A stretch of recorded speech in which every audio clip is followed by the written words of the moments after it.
everyone. Today we are truly blessed and honored to have Kyle Willkom with us. Actually, Kyle, why don't you welcome everyone to the show? Well, all right. This will be a great show filled with words and letters. You're about to tune in to the GoGedders. We got Kyle Willkom and Richie Burke, and we're about to do some work. Let's go. Boom. Killed it. Killed it. Just a quick freestyle to start it off. That was fucking amazing. Appreciate that. Yes. Okay. So, Kyle is a former rapper, or you're getting back in that game. He's also the founder of Action Packed Leadership, the author of 2 books, Wake Up Call and The Thinking Dilemma. You should all buy them on Amazon. He's a keynote speaker. Welcome to the show. Appreciate it. It's great to be here. All right. So let's go back. You're from Marshfield, Wisconsin. Yeah. Were you a naturally born leader, or how did you get into this?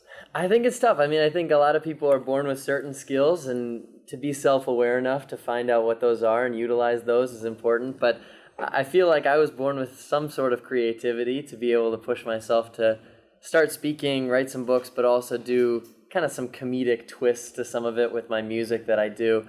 And Marshfield, Wisconsin's not a big town, so it's a home of 2 things: the world's largest round barn and the world's largest urinal. And Kyle Willkom. So humble beginnings, but growing up there, you kind of realize kind of what's important to you, and you kind of stay small town while still trying to achieve bigger things too. What is it like when someone like you goes back to Marshfield? Do they have a parade or fireworks or?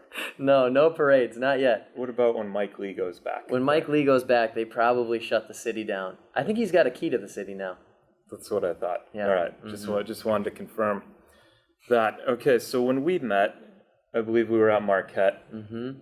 You were part of a rap group, the Spanish O'Donnells. Yep.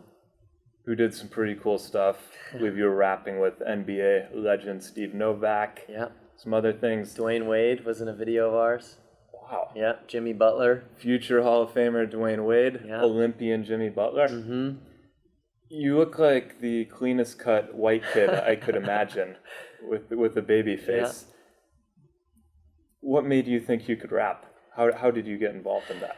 You know, like most mothers, I just always heard that I could do or be anything that I wanted to be, and I wanted to be a rapper. So right off the bat, when I got to college, I found some guys, and we started a rap group. But it became a little bit more clean cut than your typical rap group because I'm from Wisconsin. So being from Wisconsin, we don't have some of the issues that, bigger cities might have. So, it wasn't like 2 Chainz and the themes that he raps about. It was more like going to college and actually studying.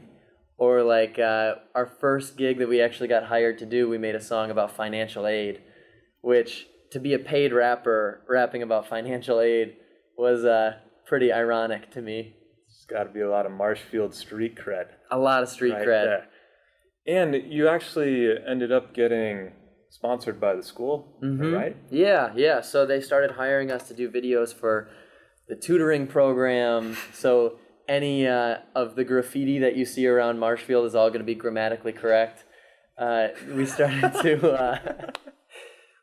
to work with the basketball program, the soccer program, the financial aid department. We did a lot of things with Marquette, and kind of was a way for me to kind of pay for school. So most people had jobs doing, service work, banking, being a server at a restaurant, and I was out there making music videos with my buddies.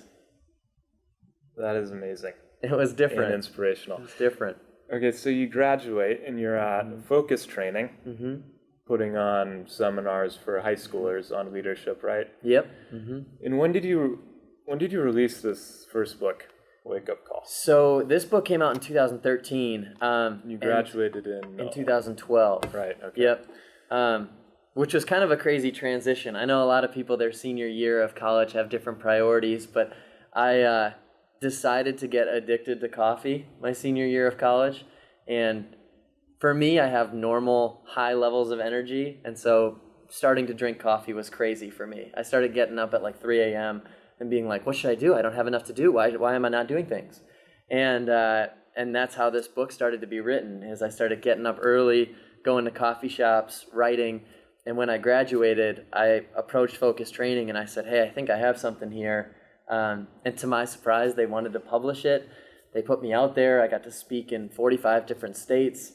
So really traveled the country as a new graduate and got to experience a lot, but really got to connect with the audiences that this book was kind of meant for.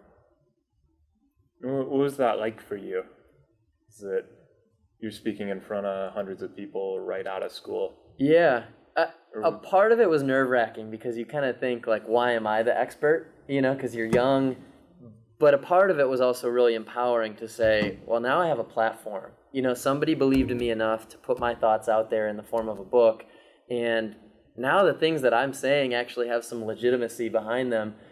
So when I show up, I just need to embody that. And honestly, like, in terms of a leadership lesson, sometimes we think we're not ready for something.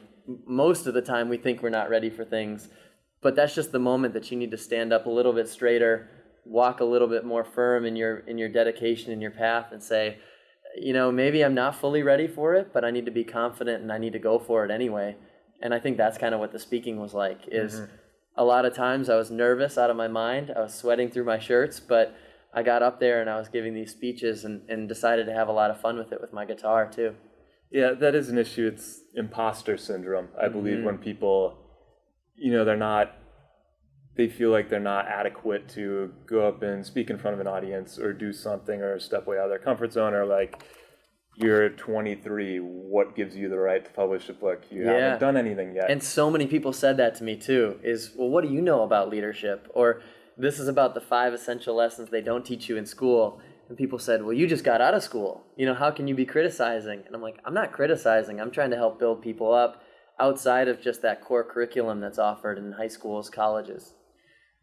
Yeah, and I think everyone has a story, and as long as you're telling that story, and this is real, and I mean, you can be 23 and be an expert to high schoolers on leadership. You weren't trying to go out and coach any, 45-year-old CEOs. This is your audience, and actually, it seems like it worked really well for you because they can relate to you. It might have been because you look like you're 14 or because you're actually good, but you could really relate to the audience, right? Yeah, definitely. And the music helped too, is to create my own songs, to start to bring those to the table, have some fun with it, and then say, by the way, I also believe strongly in some of these lessons and some of this leadership stuff, and kind of their barriers kind of were down by the time we had some fun and kind of got them engaged. And then we start to do some leadership training, and then we start to do some of the stuff that really benefits them. I feel like that happens a lot of times, in any scenario where you kind of have to get that initial core connection with people before you can really start pushing any thoughts on anyone. Yeah. What was the most rewarding part about publishing this book? That's a tough question. I think one of the most rewarding parts was just, I started a why box, just a box where I keep things that kind of tell me like why and remind me why I'm doing what I do. And so I'll put in thank you notes, I'll put in things that people have written to me or pictures that I've taken with groups that I've spoken to. And I feel like that has been so rewarding, is this book has helped me reach thousands of people across the country. And I know books have been shipped to other countries and things like that.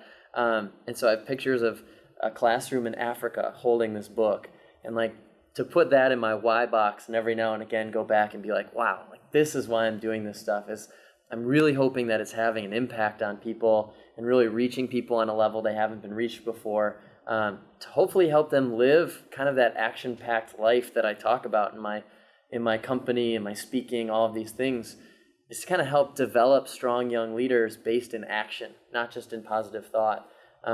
I think that's been the most rewarding thing, is just to know that it's influenced certain people and how they proceed with their lives. So I'm guessing that why box, that's a strong motivator for you. What else do you do to motivate yourself? You're on your own now. Sometimes being an entrepreneur or a solopreneur, you don't really have that team environment or that boss. So that's one of the hardest parts about being your own boss, is not having a boss. So how do you motivate yourself and stay on track? Yeah, it's funny because I do Snap stories every single day. If you have a Snapchat account, you can follow me. It's my full name, Kyle Willkom. but I do daily motivational snaps for other people. But you'd be surprised how much that motivates me too. I'm not just pushing it onto other people. Some days I just don't want to get out of bed, or I don't want to work harder, but then I get that phone out and I'm like, well, people are counting on me to say, hey, get out of bed today. You have legs. You woke up this morning. It's important that you put your best foot forward. And so me doing that for other people kind of motivates me to get excited about the day too. What is your handle? Kyle Willkom. So just my full name, at Kyle Willkom. It is very motivational, when I'm getting out of bed at 6:45. I get and I realize snaps from you too, Willkom has a snap story, and I open it. I go from very lethargic to wanting to just run through my door and attack the day. Yep. And it usually encourages me to send a snap back. For sure. Well, and with I'm a bunch sure of when key you emojis on it. right, so many keys, Right. all the major ones. And hundreds. Right. Yeah. Yeah. You got a lot of different emojis you can use. You got the fist pound, got the arm strength. I'm good at the fist got pound. this one. I have those core ones that I use over and over again, but those are some of the key ones. Also, when I rap on my Snap stories, got to get that fire emoji out there too. Straight fire. Straight fire. Straight fire. If you're gonna spit anything, it's got to be fire. Oh man. Okay. Still working? Good. Great. Thank you, Katie. All right. Thank you, Katie. All right. What makes a great leader? I think there's a lot of things that make a great leader, and it's tough because so many people have different personality styles. People approach leadership differently, but I think there are also some just core fundamental things too. And I talk about those in the thinking dilemma too. I think it starts with your thoughts. It's all about mindfulness and making sure that you have your set path in your own head. Because, and Mike Lee will tell you this too, is the most important conversation you ever have is not going to be with your parents or your significant other. It's the one that you have in your own head every single day. Because you choose the thoughts that you bring to the table. So if you're saying, this is going to be a bad day, it's going to be a bad day. And I feel like your thoughts turn to your actions more than anything. So I think having positive and intentional thoughts builds and develops a strong leader, turning those into actions, because nothing happens unless something moves. And I say that all the time. Motion creates emotion. So once you start to move, things start to happen. People start to feel things. And when they feel things, you're much more apt to get that following that you're looking for. So positive thoughts, actions, and those kind of tend to lead to your outcomes or the results that you're looking to get. Is there anything to do to start with positive thoughts? I know a lot of people, their negative thoughts far outweigh their positive thoughts, and that's a habit that compounds over time. Yep. Are there any tactics to fix that? Yeah, I mean, I think there's tons of them out there. One, I would say read more. And that's for everyone. Read more, always. Pick up a book, read these books, but read anything. I'm not just pitching my book. I'm saying read everything, because that's going to put you in better positions to be successful. The more you can speak the language of your industry, the better you can form sentences and words, the more you can communicate with people. Just read more stuff, please. Another thing would be watch YouTube videos and TED Talks on this stuff. These are strong leaders. They have great ideas. The more that you surround yourself with it, and it's easier and easier. If you want to be an entrepreneur, you can surround yourself with entrepreneurs nowadays better than ever before, because they have Twitter accounts, they have Snapchat. Not only that, but they want you to follow them. A long time ago, it would be like if you were following an entrepreneur, you were a stalker. And now you follow an entrepreneur on social media and they will connect with you. If you tweet Mark Cuban, there's a chance that he might tweet you back, which is one of the coolest things you could ever do. So, you got that? I got it. Yeah.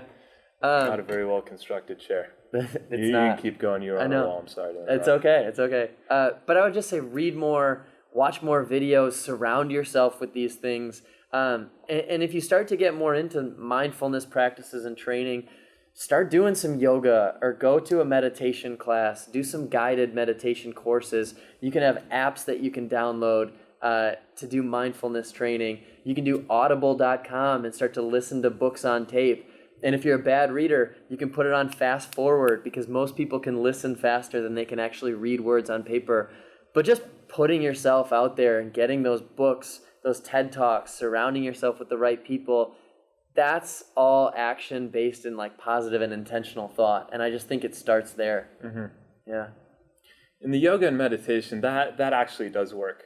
I started doing a lot of yoga at least a few years ago, and you might get some shit from your friends, but it actually is pretty effective. And you will too, especially from, you played basketball, I played basketball, you know, you got some macho friends out there like, oh, why are you doing yoga? They're just hating. They're hating on you. Yes. You know, what's it going to be?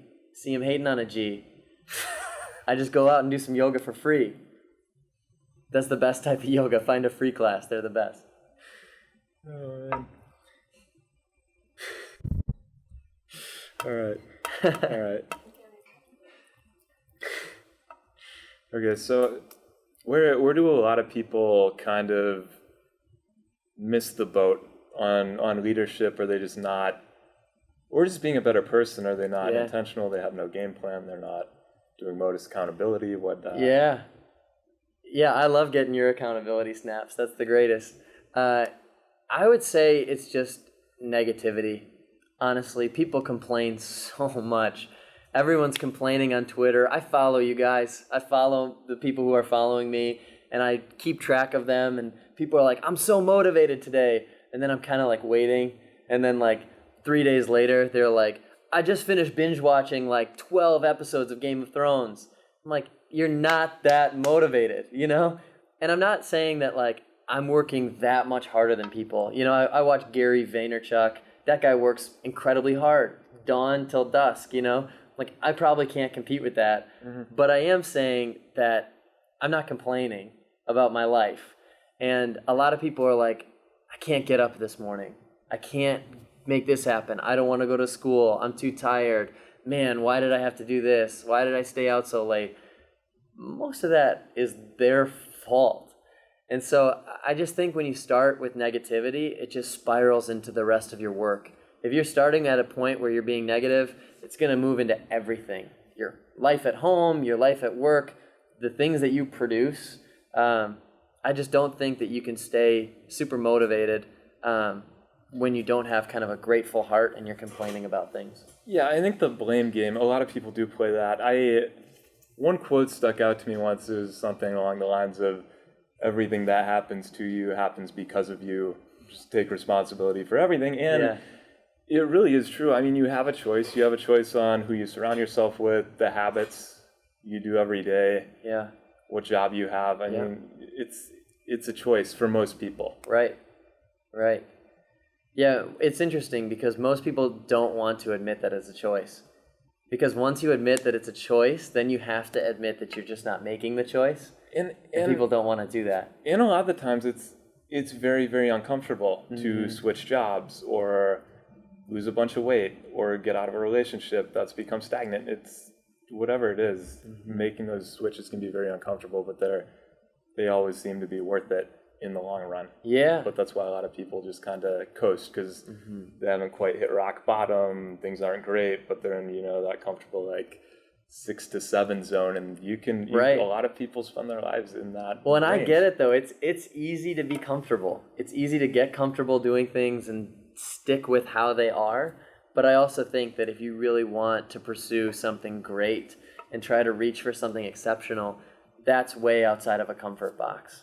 You got to step out of it to actually get there. Do you create goals for yourself? How far out? Do you have a vision? How do you kind of manage yourself? Yeah, I definitely do. I definitely have goals for myself in terms of how much speaking I want to do this year and how many books I'd like to sell and things like that. But, I also think it's important to set certain goals around, and you do this, I know this for a fact, but about like the things that you're eating or about the style of workouts that you're doing. Like that type of stuff matters too, I think. So, people have asked me, I've run 4 marathons. So people have said like, well, how do you find time to do some of this stuff? And I really just think you make it a point to do it. It just becomes a part of your life and a part of your day. I always love the saying, if you want to get something done, ask a busy person to do it. Because it seems like the people who are busy are always the people who just find a way to get more and more done. They accomplish so much in their days. If you ask a lazy person to do it, it's never going to get done, and they're spending most of their time playing the new PS4 game. Well, yeah, and it's hard to get out of that if you have no deadlines or no, like, the best thing you can do is basically sign yourself up for something and then figure it out, right? Yep. Yeah. If I pay a few $100s to run a marathon in 3 months, I'll figure out how to get it done. For sure. Or a big client project. Count me in, I'll figure it out, and that's really how you grow. Definitely. It goes back to your motivation question that you asked before, too.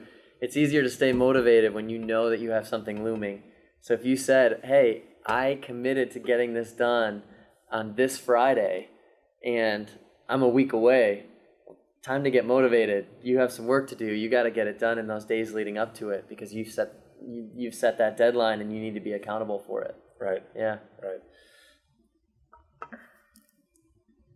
What's your favorite part of doing what you do now? You're on your own, you're keynote speaking, you're about to drop an album. Yeah, right? Yeah.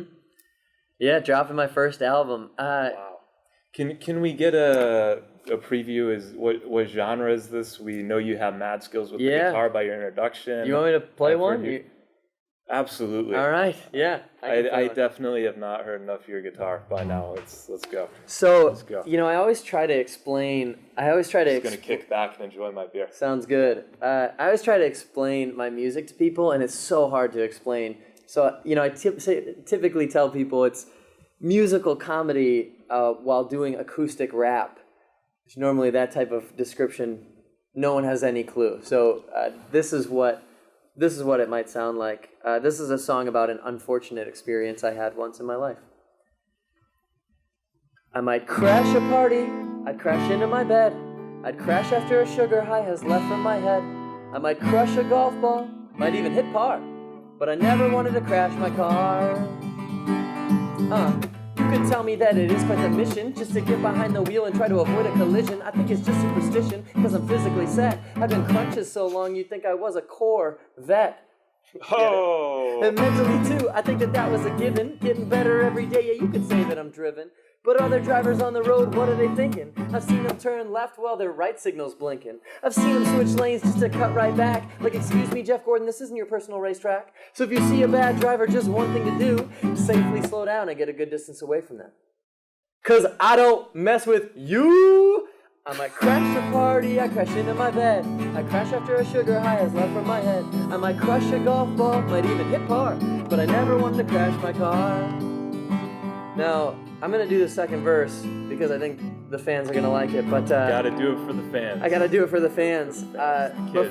For some people who know me, for you who knows me, you know that I absolutely love puns. I love plays on words. I love anything to do with the English language. So I figured I'd just get all of my car puns just out of the way with this second verse.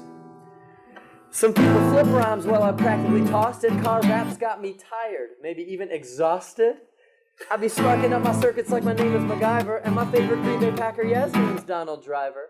I'm not a fan of littering, so my backseat's filled with junk. Did you know elephants don't need suitcases because they already have a trunk? Seriously though, folks, I'm just being real. As a little kid might say, I'm just being real. That was bad, I know. Let's speed it up a little bit. I got that SUV, that car I LUV. You see me rolling down my STREET. You think I'm done with this rhyme? You better step on the brakes. How come all the best cars are always named after snakes? Got my Viper, my Cobra, well I guess that's that. Maybe they're not named after snakes, maybe there's way more cats. Got my Jaguar, my Wildcat, my Cougar, and my Cheetah. This rhyme is too hot, I need to turn down the heater. With all these Katniss rhymes, you think that my name was Peter. I'm like a Porsche Ferrari, I'm an industry leader. And now you can't get past the way I'm pushing this gas. You can call me Ricky Bobby, cause yeah, I like to go fast. Every time I spit raps, yeah, I plan on showing up because I'm like an airbag. I'm blowing up. I might crash a wedding. It's not done. I might crash land. I think it's safe to say that these crashes aren't planned. So if you need some advice, it might take you far. Don't ever crash your car. No, it's done. Dude, I am so glad we have a platinum recording artist in here Oh, before yeah. he made it. They're killing it. I just hope you remember where you came from. Oh, I remember. Okay. Yeah, All right. I remember. So it's fun. That's the type of stuff that I do when I speak. But super fun to have recorded my first album. And I don't know. Is it going to be like that? It will be. Yeah, it'll be. That's one of the songs that's on the album. Yeah. So it's acoustic rap, but it's also musical comedy and kind of creative, clever lyrics. So it's gonna be fun. There's the Snapchat Love Song is one of the songs. And you recorded it in Nashville. Mm-hmm. Yep. You recently got called up to do karaoke at a country bar and just started rapping. Yeah, that was funny. Was a little while ago. Yeah, it was. Have you done any more rapping at country bars in Nashville? I have. I mean, that's usually where the best musical talent is. And I know. Then you just get up there and it was blow hilarious. everyone's mind. Yeah, someone didn't show up, and they said, "Do we have somebody in the crowd who wants to play a song or two?"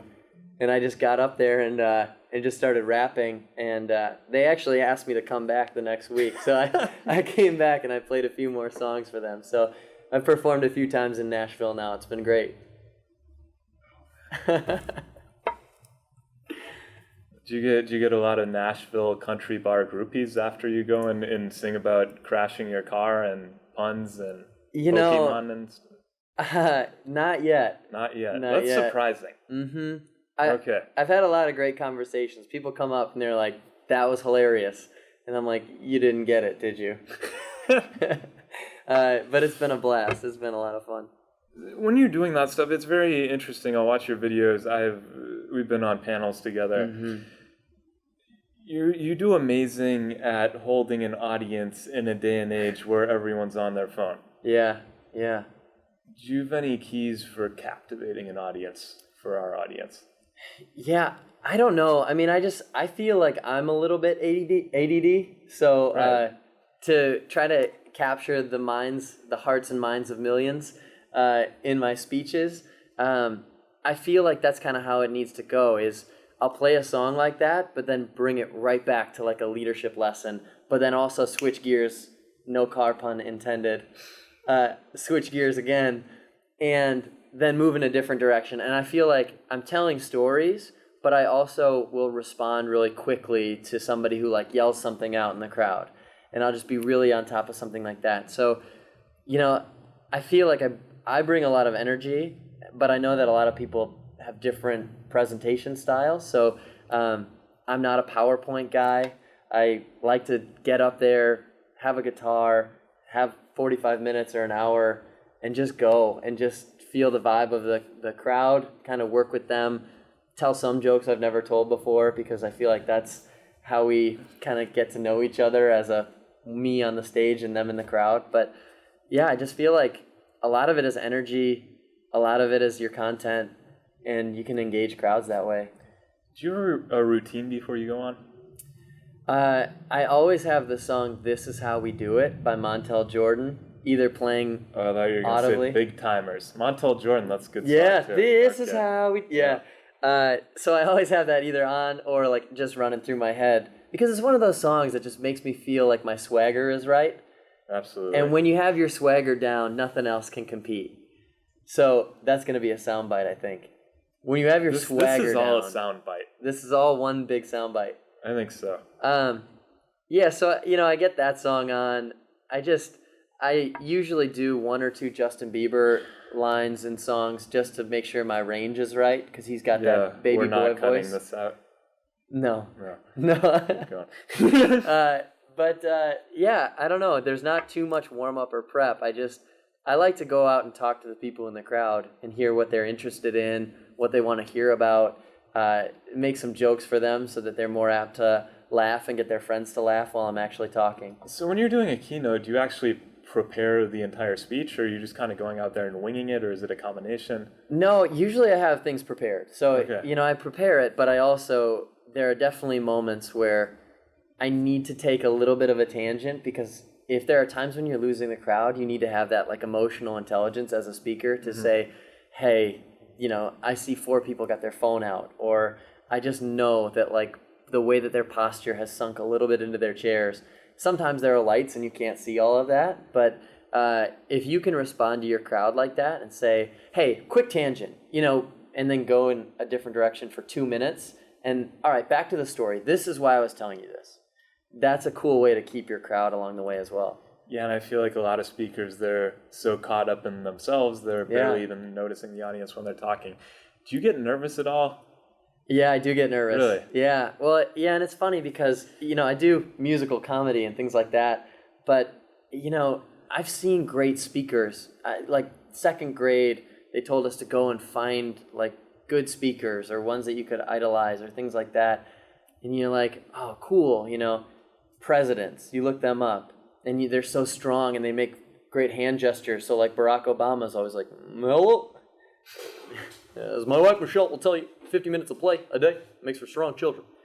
He's got that very strong tone. You got like George W. Bush, who had a different style, where he's like, I'd love to stay here all day, but I gotta go to Vegas.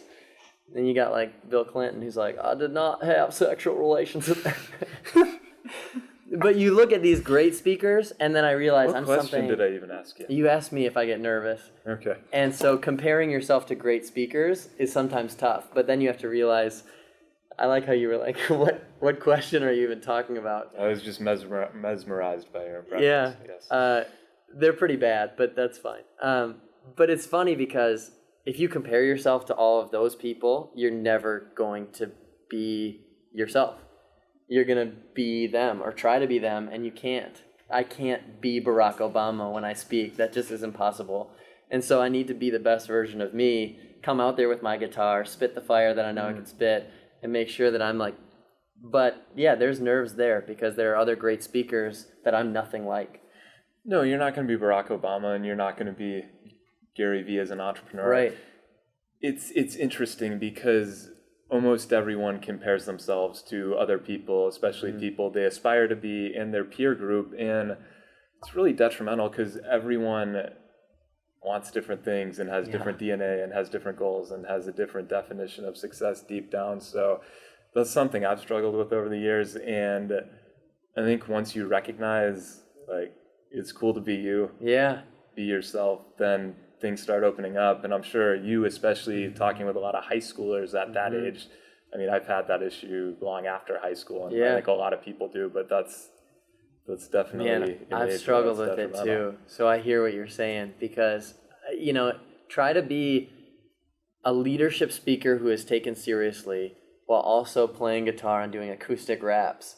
And it's one of those things where now I've found out that those two don't have to be separate. Like they can go together, and I can be an expert here and also have a lot of fun here. And the mix of those is what makes me me. And that's what makes me different than Gary Vee. It's not, I'll never be Gary Vee, but it's also, Gary Vee is never going to be Kyle Willkom either. And that's a cool thing to be able to know is people aren't going to be doing these acoustic raps like I can do them, but finding that balance of who you actually are and like how you can say, this is important to me. I'm not just going to go and perform for people. I'm going to go and perform, but then there are also going to be stories that teach lessons and that kind of lead people to the outcomes in their own heads. But yeah, it's a struggle. It's a struggle to be able to say, this is who I am. I'm being authentic. I'm being me. That's tough to do sometimes. Right. Yeah. What are you most excited about in life right now? Man, I think I'm just so excited that I have so many balls up in the air. Like, just juggling a lot of things, managing those things, making sure that I'm not overcommitting to anything, but just really trying to be that serial entrepreneur that I thought I would be when I was 18 years old. And I feel like I got sidetracked for a while, but now I'm back in the process of at least like building and growing. And so I have a real estate business that I've been working on for quite some time now. A few houses, things like that we're renting out. Action-packed leadership is growing, doing a lot more speaking, these curriculums. Been working on a third book to potentially come out next year. And then a new entrepreneurial venture that I can't really talk about quite yet, but really? Excited about it too. Yeah. Not even on this show. I can't do it. Okay. Mostly because I don't want to put myself in a place where I've so fully committed that if you never even hear about it, then you would judge me for that. Fair. Yeah. What is your definition of a go-getter? Oh, that's good. That's a good question, especially on this show. Katie, what do you think? Have you had to answer this in your interviews? No, and she everything? hasn't. She could chime in right now. Yeah. That's okay. She didn't know. Richie is the definition of a go-getter. Wow. You Richie is the got definition. Katie just got a pay raise. I like that. That's Katie just good. got a pay raise. You know, I think that within the actual term, it's someone who goes after it. It's somebody who's constantly pushing. I love the 10,000 hours model, like 10,000 hours to mastery. But I think it's become so inoculated into our culture that people forget that those hours are not just about quantity, but about pushing to the limit of your actual ability. And when you do that for 10,000 hours, when you actually push to the limit of your ability and constantly get a little bit better every single one of those 10,000 hours, I think that's what a go-getter is somebody who consistently says, I'm going to be a master at this, not just because I'm going to put the time in, but because the time that I put in is going to be at the edge of my ability, and I'm going to get better every single hour that I work. Awesome. That's all I got for you. I've loved this. This has been fun. It has been fun. Yeah. Where can people find you? Kyle Willkom on Snapchat, Amazon for Wake Up Call and The Thinking Dilemma. Check out my website, actionpackedleadership.com. Or by all means, reach out to me in any way that you want. Honestly, I would love to hear from you. My email address is kyle@actionpackedleadership.com. Twitter, action_Kyle. I'm all over the place. Find me wherever you'd like. All right. Yeah. Thanks for dropping by. Glad I could come.